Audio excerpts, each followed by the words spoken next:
नमस्कार मित्रांनो, तुला शिकवीन चांगला धडा 5 ऑक्टोबर भागामध्ये दुर्गी म्हणते, आमच्या घरात की नाही अशी जंगी पद्धत आहे बघा. पोट भरेपर्यंत नाही तर पोट फुटेपर्यंत खायला घालायची पद्धत होती आमच्या ताईची.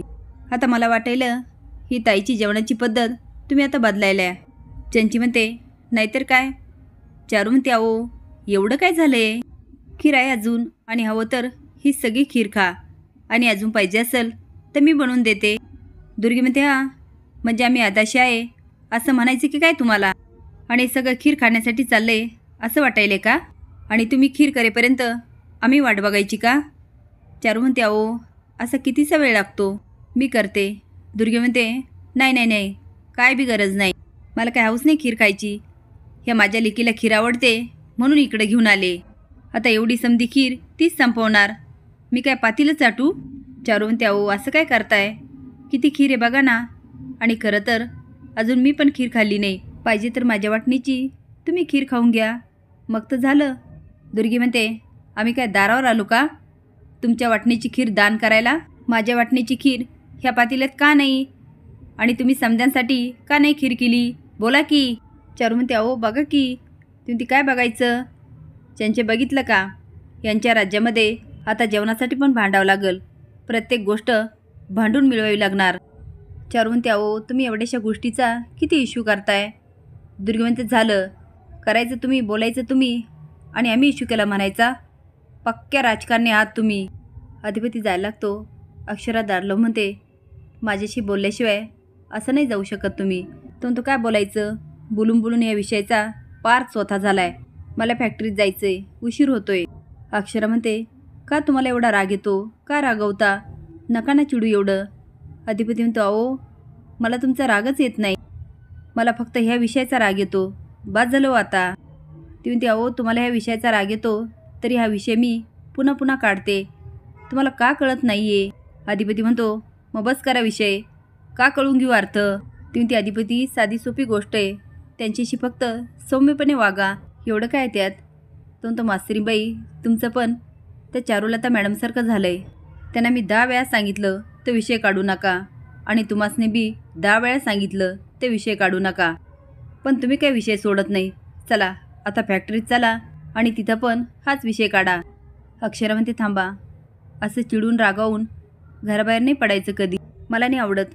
हा विषय अर्ध्यावर सोडून अजिबात जायचं नाही. तो म्हणता, अहो हा विषय माझ्यासाठी कायमचाच संपला आहे, हा विषय माझ्यासाठी अस्तित्वातच नाही आहे, अर्धा नाही कसाच नाही. दुर्गी मात्र चारूला खूप काही बोलत असते. आता धनाजी आणि शांता येतात. दुर्गी चारूला म्हणते, तुम्हाला ना आमचा मुद्दाच कळा ना. चारू म्हणते, अहो मी जे बोलते ते तरी तुम्हाला कुठे कळतंय, मी तुम्हाला म्हणते तुम्ही ही खीर खा, हवं तर मी यांच्यासाठी दुसरी करते, ते थांबतील. दुर्गी म्हणते, तुमची आयडिया कळा नव्हे मला. दातखात म्हणते, म्हणूनच मगाशी बोलले, तुम्ही पक्क्या राजकारणी आहात. तुम्हाला काय वाटलं आम्ही कसे हावरे आहोत, आम्ही कसे नालायक आहोत, हे तुम्हाला सिद्ध करायचं ना. तुमची आयडिया कळली आम्हाला. चंची म्हणते, मम्मी राहू दे ग, नाही खायची खीर मला. अगं माझ्यामुळे तुला एवढं ऐकून घ्यावं लागतंय. दुर्गी चारूला खूप काही बोलत असते. शांता हळूच आजीकडे जाते आणि म्हणते, आजी दुर्गी मॅडम आणि चारुलता मॅडममध्ये खूप भांडण चाललंय, आणि दुर्गी मॅडम त्यांना खूप बोलतायत. आजी म्हणते, होय का, चल चल चल. चारू पातेलं पुढे ठेवत म्हणते, ही सगळी खीर घ्या. दुर्गी म्हणते, चारुलता माझ्या पुढं पातेलं आदळतेस. ती आता पातेलं घेते आणि खाली ढकलून देते. आता दुर्गीचं एवढं तोंड सुटतं की आजी येते म्हणते, दुर्गे काय बोलतेस, आणि काय ग खीर का सांडली. चारू म्हणते, आत्ते बघ नी बया, अगं हिच्याशी आता खायसाठी भांडावं लागतंय. काय ग कोणीस तू या घरामध्ये, हे माझं ताईचं घर आहे, आणि माझ्या ताईची जागा तू कधीच घेऊ शकत नाही, तिच्या नखाशी सरसुद्धा नाही आहेस तू, कळलं की चारुलता. आजी म्हणते, दुर्गे अगं तुझ्या जिभेला काही हाडबीड आहे की नाही, कसं बोलते त्यांच्याशी. दुर्गे म्हणते, आत्ते तुला आणली का वाटीभर खीर. अगं ही बाई फक्त तिच्या नवऱ्याचं आणि पोराचं बघते, वाटी घेऊ घेऊ त्यांच्या मागं पळते, आणि आपलं काय, आपल्याला दिलं असंच वाऱ्यावर सोडून. हे बघ चारुलता, ह्या घरामध्ये मी तुझं आता काही चालू देणार नाही, तुझं आता तोंड खुपसणंच बंद करते. चारू म्हणते, आई कशा बोलतात ह्या, अहो यांनीच खिरीचं पातेलं पाडलं आणि मला बोलतायत. चारू एवढी शांतपणे बोलत असते तेवढीच दुर्गी आगावसारखं करत असते. इकडे अधिपती म्हणतो, काय मस्त्रीबाई, तुम्हाला त्या चारुलताचं मनापर्यंत कळतंय, तसं आमच्या आईसाहेबांच्या मनातलं जाणून घ्यायचा कधी प्रयत्न नाही केला? अक्षरवंती अधिपती, काय बोलताय तुम्ही?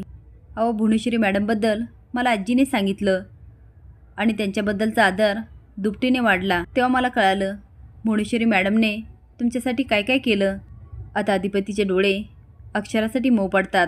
पण इकडे मात्र दुर्गी भयंकर गोंधळ घालते. चारू म्हणते, माणसाने खाऊन माजावं, फेकून नाही. आता मात्र आजी तिच्याकडे शॉकून बघायला लागते, कारण हे शब्द असतात ते भुवनेश्वरीचे. तुम्हाला काय वाटतं, ह्या उपरी दुर्गी आणि चंचीला चारुसने चापकाचे फटके मारून भुवनेश्वरीसारखी घराबाहेर फेकायला हवी का? हे कमेंट बॉक्समध्ये नक्की सांगा. नवीन अपडेट जाण्यासाठी लाईक आणि सबस्क्राईब करा. धन्यवाद.